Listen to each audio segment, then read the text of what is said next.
So yep, I'm giving in. I've decided to adopt the mindset of Gen Z. It's that simple.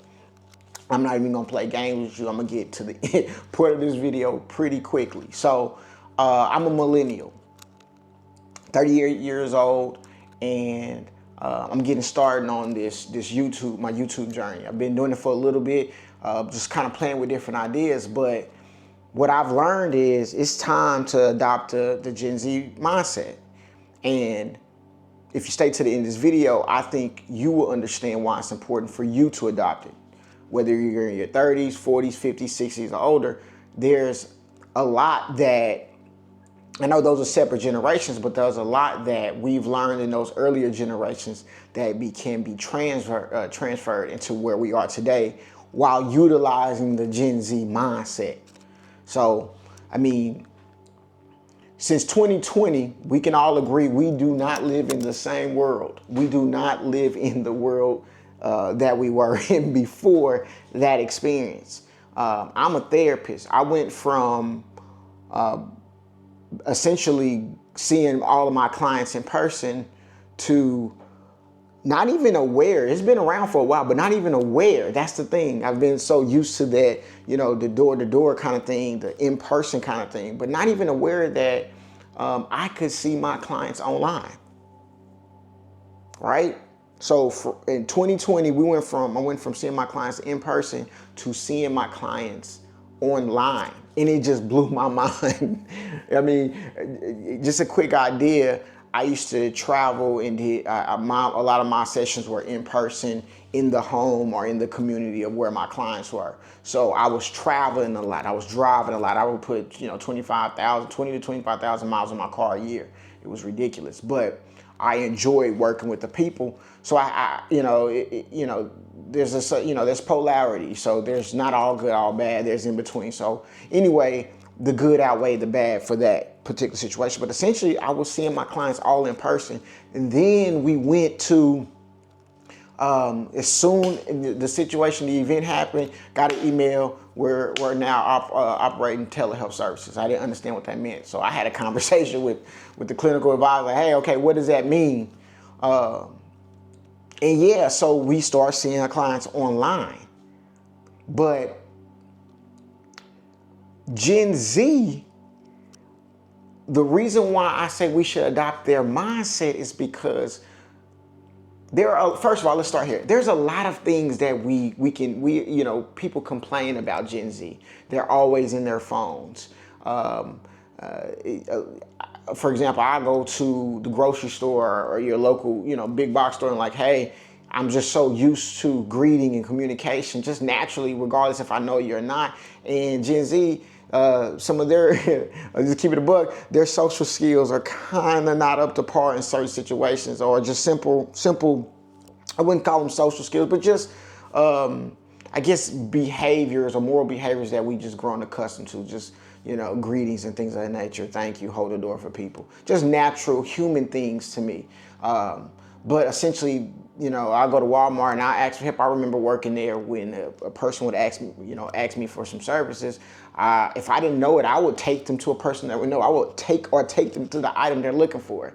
I mean, I've at one of those stores, I've literally got, hey man, like, how you doing? Where can I find so-and-so? They're like, hey, I don't know. And then they walk off. I'm like, okay, you're not gonna help me find someone. So anyway, the customer service is not there. But this is the thing that I think the mindset is that we've been loyal. Our millennials are loyal. We are loyal to when we make a commitment, we want to honor that commitment. And sometimes we honor things to a fault of ourself. So when I'm working with people, especially in my age group, when I get, we start talking about certain things on how to really believe in yourself and get to the point where you're more invested in what you think about yourself rather than other people think. Sometimes people can feel like that's selfish. They're like, but what happens if I'm there? Like these even statements like this, it may not be a big deal to some people, but it's huge when it comes to mindset, is when we say things like, I can't live without you, to a significant other or a person we love. But we are affirming that we can, our life will not be valuable without them. And that is essentially, no matter who it is, it could be someone we absolutely love, we're giving our power away. But we also put so much connection to our value in self with what we do for a living. Well, how much money we make, or the type of job or career we have. And it's okay to have value in that. But when was the last time you had a conversation without talking about what you do for a living? Straight up. Just really sit there and ask that. And that's okay to talk. I'm not saying like you shouldn't be proud of that. But I'm saying, when have we ever had a conversation of us not talking about a career? And the reason why I bring that up is because if we do talk about our career, then a lot of that is, connection of who we are. And the reality, what we do for work is just what we do. I'm Chris. I'm a total different. I got all kinds of different things about me. I just so happen to be a therapist. I just so happen to work with the brain. I'm not, Chris the brain neurofeedback specialist, Chris the therapist. A lot of us, and again, in our personal relationships, if we have a doctor, we have people call us doctors. So again, if that's what you decide to do, awesome, cool. But what I'm really saying is that when we go back to being a millennial, we give so much value to the things that we do, and it's not who we are. So when we come to this point, I feel like I can see the future, because at some point, everything becomes a new car smell. And what do I mean by that? So when we get the career that we work so hard to get, it smells good in the beginning, awesome, great, right? But at some point it becomes a car, just a regular car that you used and things like that. You go, run to work and you forgot to clean it out every now and then. In the beginning, we clean it out. We clean it out every week. You know what I mean? We wash that thing from every week. You know what I mean? But towards the end, this is like, hey, we just getting by. But what I'm saying is that those things also get old, and it gets to a point where we're like, okay, who are we? And the reason why this conversation comes up to me, because I see people all the time that I've grown or known in my past, and when I see them and they're older, you can just kind of see something sometimes is off, or not that they're bad. It's just you not judging people, but you sometimes can feel. I'll just say that feel their energy is off balance. I'll just leave it at that, and you can decide however you want to place that in meaning. But I can feel that their energy is somewhat off. And it's not like they're bad people. When I say energy is off, oftentimes it's an unsettling energy within the self. That's what our moods, our anxieties and depressions are. Really, they are you driving a car and the check engine light comes on. It's not urgent, but it's there to check your engine. Whether it's, put your gas, sometimes it's as simple as putting your gas cap on, right? But anyway, we've given our energy to these, our careers, these companies and things like that. And sometimes, and I'll just say this, I'll say this. I'm a therapist. I get tons of value of what I do. So there are some people, I'm not saying that all careers and jobs don't give you value or connect and help you develop and things of that nature, but we have to have a separate point of, okay, this is just a part of what I do, and I also have this, but who am I, right? And that's the thing that Gen Z, what I've learned, I've just kind of explored, is they are in search of who they are much earlier than millennials were, which to me is a great thing. I say all the time, one of the most important things that I can teach my kids is to believe in themselves, to trust their emotions, and to solve their own issues, not from the sense of other people, but really accountability. How can I start to work to solve my own problem, right? So, but millennials, again, we spend so much time committing to everyone but ourselves. Gen Z commits to themselves. They do what they want to do when they want to do. Sometimes to a fault, but when in the grand scheme of you've seen some of the, you searched online, we're on. First of all, I'm talking to you guys from you through a camera that I post on a platform to connect with you and many of yous. But I'm really connecting with myself, if that makes sense, right? And this is one reason why I'm doing this now, is because I remember I was working with a client and I was helping him, improve his performance related to related to basketball. And his mom said, hey, is there a way that we can do this online? Or is this a way that you have other access that he can do some, do things, some of the techniques and things like that at a remote location? And that was the aha for me. It's like, there's a message for me to share on here for some of my own personal experience. And all I'm doing is sharing my experience. But that's the thing with Gen Z, is that they are very purpose driven. They discover who they want to be or who they are earlier.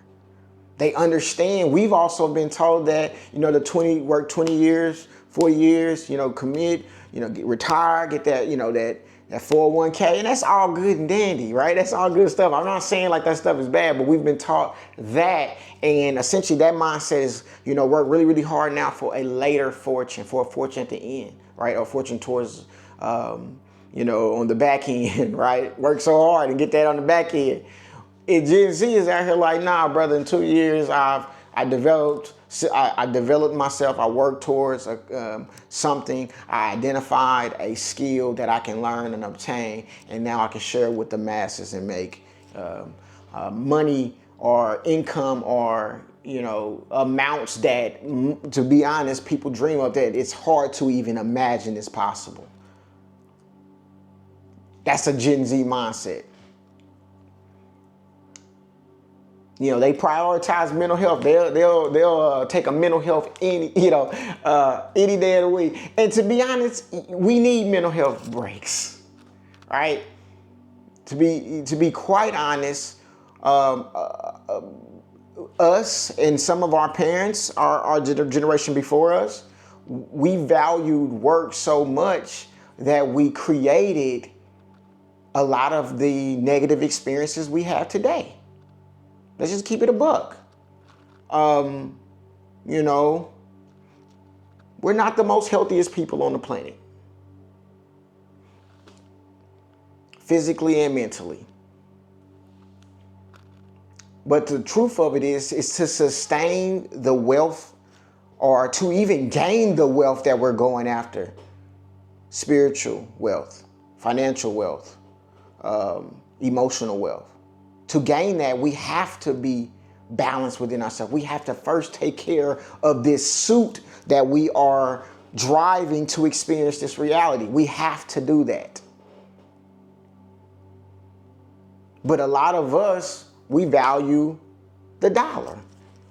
And that's just being honest, trying to be very respectful. We value that. And those things are important, but it is a puzzle piece to the puzzle. It's not the puzzle. It's a puzzle piece. Right? So you see a lot of Gen Z taking care of themselves mentally. Yes, there are some, situations where there are some Gen Z that abuse drugs and alcohol and bad situations. But that's again, I discussed that earlier. That's polarity, that's duality. There are always opposing opposites. If there's a good Gen Z, there's bad Gen. What we're trying to find is that balance, and we grow from these experiences. So this is not, I don't want to spin that on the end and say this is all about beating down on millennials. No, I'm a millennial. I'm very proud of being a millennial. What did I learn from being a millennial? We work hard. So if I take, first of all, let's just take all the qualities of Gen Z. Gen Z values themselves. They put themselves above their jobs, as they should be, right? You should work hard. I believe you should work hard, but you put yourself above all. When you get on a plane, they say, even when you were kids, you put your mask on first so that you can put their mask on. Right? A lot of us have given everything out to everyone else, and now we don't have enough to give back to ourselves. So you got to give to yourself first. That's what Gen Z does, right? They value themselves. They value mental health. Okay. They value purpose-driven careers, things that give them some type of value, along with other things. But millennials, we have the work ethic. We understand the importance of character. If you bring what you currently have, a millennial. I saw a guy the other day. I follow him. If he sees my video, he'll know exactly what I'm talking about. He's starting to do some TikTok videos. And the first thing he said, I ain't no TikToker now. I'm like, yes, you are. Yes, you are. Yeah, I'm a you. When people ask me what you, I say I'm a YouTuber. I work with the brand. I'm a therapist, but I also I'm a content creator. I am that, absolutely. Yes, I'm trying to create a business. No, I am not. I am creating an online business for me and my family online. Oh, no, primarily we're going to do all our work online. Absolutely. We're going to create that. We're doing that now. So you are that. So the millennials, we've created, we've worked hard. We developed the work ethic. We understand life before technology. So we understand, hitting the books. We understand having to do the grind work. But now if we take that hard work with the access, the online internet access to what's going on in the world now, to all this stuff, right? To all this information, there's all this potential. If we take that and we merge it with what we are, then that is a super generation. That's a super generation, like for real. Man, I get so freaking excited about this stuff. And it's not even about the money. It's really about the feeling that creating does for the individual, man. It's a little taste of God, for real. So if you're a millennial, adopt the Gen Z. Adopt the Gen Z mindset. Take what you are as a millennial and adopt the Gen Z mindset, put it all together. But study the Gen Z, study what they do, and how can you take what they do and add the millennial, I think we were probably one of the coolest down to earth generations. We had the 90s, right? We had some good times. And then the cell phones came along with the minutes of boom, boom. I can call you after 7, right? I remember mom used to hit me up in college, Chris, you didn't use all your little 200 minutes, I've been sending text messages. I think I had like 100 text messages a month, but it was they counted the ones sent to me as well, So anyway, we take all that hard work and all that grind that this is also another key, the delayed gratification. You take that mindset and merge it with the fast-paced Gen Z technology age, digital age, creation, purpose-driven, mental health, taking care of self, value age. You will become a super generational. I just created that word, but for real, you will, in my firm belief, maximize your potential and create a balance for yourself. There's more to it, but adopting the Gen Z mindset is probably one of the first steps.